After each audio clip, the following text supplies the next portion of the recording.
When talking to sophomore Jill Dawkins about her life story, you would never expect anything out of the ordinary from this sweet Southern belle. The reality is, Jill has been fighting for her life since she was a baby.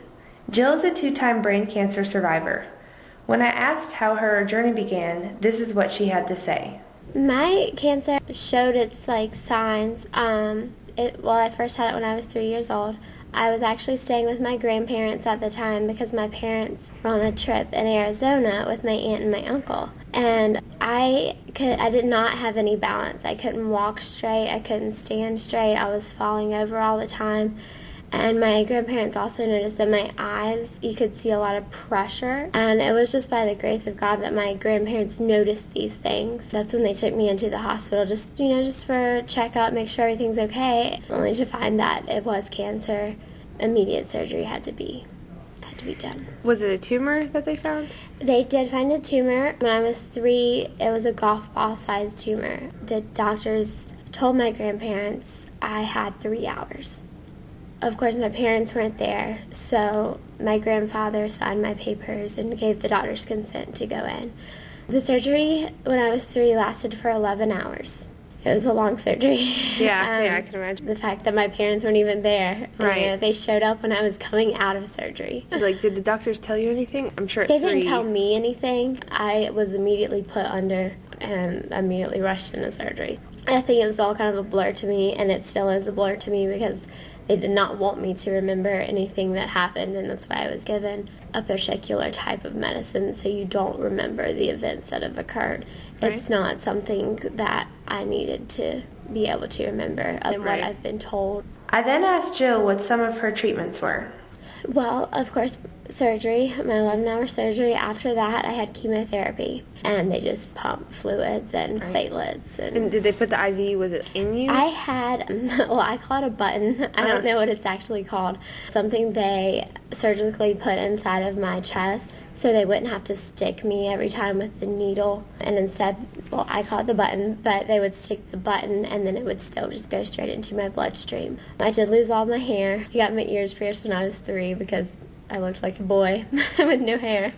Me and my brother would ride down the road just pulling my hair out and throwing it out the window.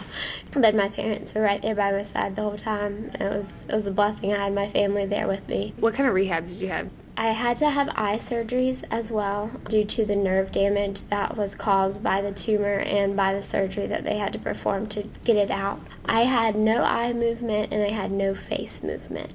I still suffer from a lot of it today, but I had to retrain my face, I had to retrain my eye, I had to wear an eye patch over my good eye in order to train my bad eye. It was basically my facial movement and my smile. My whole face would not come up. So when I smiled, only one side of my cheek would come up. I think it's just the nerve damage. I had 3 eye surgeries. If you come through it, of course, there's going to be little things that are going to have to conquer, and I'm willing to do that as long as I'm here. I also asked Jill how she feels about being a brain cancer survivor. I honestly and truthfully think it sets you apart.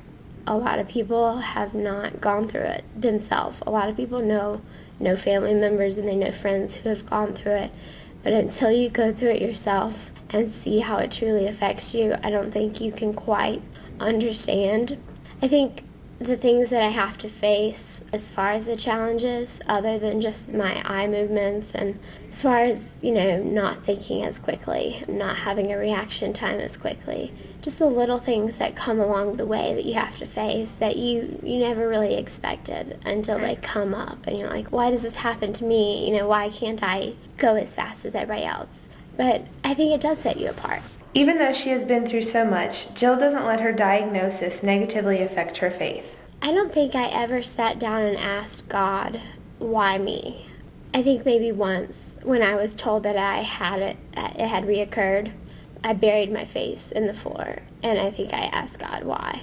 In the hospital when I was 8, I had my spider, and that was my IV pole. And so I would go for Spider-Woman down the hall. I would get on my spider, and my dad would push me down the hall, and that was part of my day, because when you live in the hospital for months, you have to find something. You just have to take it and you have to run with it. It's part of who God wants you to become and who God wants you to be. I would never be the strong Christian that I am today. I do not think, if I had not gone through this. Not only has my faith grown, but my outlook has changed in the way that I want to live every single day to the fullest.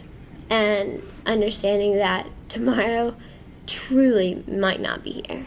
Had they not done that surgery within that 3-hour window that they had given me, I wouldn't be here. When I asked Jill about some of her future plans, this is what she said. I would love to be a speaker who goes around just giving confidence and instilling faith in everyone that they're going to get through it. Jill also has some life tips for all of us. I think just the big thing is to trust in yourself and find that inner strength and that inner courage and know that the Lord does have goals set for all of us to achieve. He does have a purpose for all of our lives. Yes, life is hard and you get down a lot, but we're going to get through it.